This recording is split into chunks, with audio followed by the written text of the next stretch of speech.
ভাবুন তো, যদি আজও পৃথিবীতে ডাইনোসর বেঁচে থাকতো, তাহলে কি মানুষ এই পৃথিবীর শাসক হতে পারত? হয়তো না। কারণ প্রায় ১৬ কোটি বছর ধরে পৃথিবীতে রাজত্ব করেছে এই বিশাল প্রাণীগুলো। কিন্তু হঠাৎ করেই তারা পৃথিবী থেকে প্রায় সম্পূর্ণ হারিয়ে গেল। কি ঘটেছিল সেই ভয়ঙ্কর দিনে? প্রায় ৬,৬০,০০,০০০ বছর আগে পৃথিবী ছিল ডাইনোসরদের রাজ্য। ছোট থেকে বিশাল হাজার হাজার প্রজাতির ডাইনোসর বন, নদী আর সমতল ভূমিতে ঘুরে বেড়াত।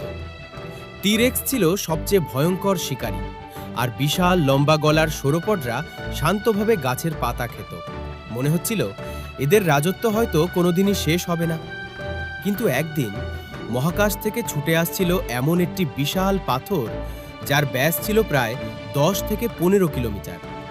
কেউ জানতো না কয়েক মিনিট পরেই পৃথিবীর ইতিহাস বদলে যাবে। অবশেষে সেই গ্রহাণুটি বর্তমান মেক্সিকোর ইউকাতান উপদ্বীপে প্রচণ্ড শক্তিতে আঘাত হানে। বিস্ফোরণটি এতটাই শক্তিশালী ছিল যে এটি কোটি কোটি পারমাণবিক বোমা একসঙ্গে বিস্ফোরিত হওয়ার সমান শক্তি তৈরি করেছিল। মুহূর্তের মধ্যেই চারদিকে আগুন ছড়িয়ে পড়ে, বিশাল ভূমিকম্প শুরু হয়, আর আকাশে উঠে যায় অগণিত ধুলা, ছাই আর পাথরের টুকরো। গ্রহাণুর আঘাতের পর আসল বিপর্যয় তখনও শুরুই হয়নি। বিস্ফোরণের ফলে আকাশে উঠে যায় কোটি কোটি টন ধুলো, ছাই আর গলিত পাথরের কণা।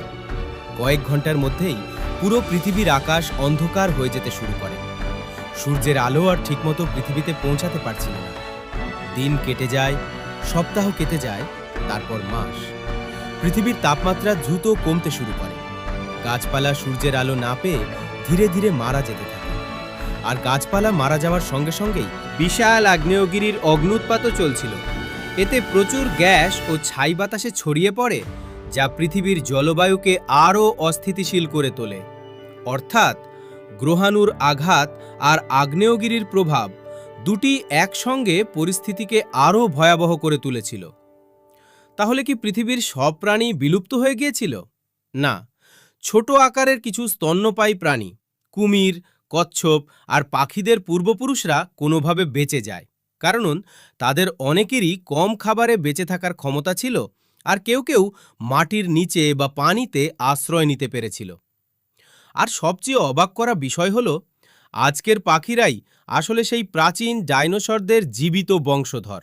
অর্থাৎ ডাইনোসর পুরোপুরি হারিয়ে যায়নি। প্রতিদিন আকাশে যে পাখিগুলো উড়তে দেখেন, তারা কোটি কোটি বছর আগের সেই ডাইনোসরদেরই উত্তরসূরি। ভাবুন তো, ৬,৬০,০০,০০০ বছর আগে যদি সেই বিশাল গ্রহাণুটি পৃথিবীতে আঘাত না করত, তাহলে হয়তো আজ মানুষ নয়, ডাইনোসররাই পৃথিবীর শাসক হতো। কিন্তু গল্পটা এখানেই শেষ নয়। আজও বিজ্ঞানীরা সেই ভয়াবহ দিনের প্রমাণ খুঁজে চলেছেন। মেক্সিকোর ইউকাতান উপদ্বীপে রয়েছে প্রায় ১৮০ কিলোমিটার চওড়া একটি বিশাল গর্ত, যার নাম চিকসুলুপ ক্রেটার। বিজ্ঞানীরা মনে করেন প্রায় ৬,৬০,০০,০০০ বছর আগে এখানেই আঘাত করেছিল সেই বিশাল গ্রহাণু। আরও অবাক করা বিষয় হল, পৃথিবীর বিভিন্ন দেশে একই সময়ের পাথরের স্তরে ইরিডিয়াম নামে একটি বিরল ধাতুর অস্বাভাবিক পরিমাণ পাওয়া গেছে। এই ধাতু পৃথিবীতে খুব কম, কিন্তু গ্রহাণুতে তুলনামূলক বেশি থাকে। এ কারণেই বিজ্ঞানীরা নিশ্চিত হন ডাইনোসরদের বিলুপ্তির পেছনে বিশাল একটি মহাজাগতিক সংঘর্ষের বড় ভূমিকা ছিল। তবে বিজ্ঞানীরা এটাও মনে করেন, শুধু গ্রহাণুই নয়, সেই সময়ের বিশাল আগ্নেয়গিরির অগ্ন্যুৎপাতও পৃথিবীর পরিবেশকে আরও খারাপ করে তুলেছিল। অর্থাৎ একের পর এক বিপর্যয় ডাইনোসরদের টিকে থাকার সুযোগ কেড়ে নিয়েছিল। কিন্তু এই বিলুপ্তির মধ্যেই লুকিয়েছিল নতুন শুরুর গল্প। ডাইনোসরদের চলে যাওয়ার পর পৃথিবীতে ছোট স্তন্যপায়ী প্রাণীরা দ্রুত ছড়িয়ে পড়ে। কোটি কোটি বছর ধরে তাদের মধ্য থেকেই বিবর্তনের মাধ্যমে একসময় মানুষের আবির্ভাব ঘটে। অর্থাৎ যদি সেই গ্রহাণু পৃথিবীতে আঘাত না করত, তাহলে হয়তো আজ আমরা এই ভিডিও দেখতামই না।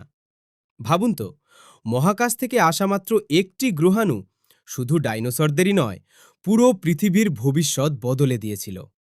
সত্যিই অবিশ্বাস্য, তাই না? এমন আরও দারুণ দারুণ সব তথ্য জানতে trees and facts like, comments and subscribe করতে ভুলবেন না কিন্তু।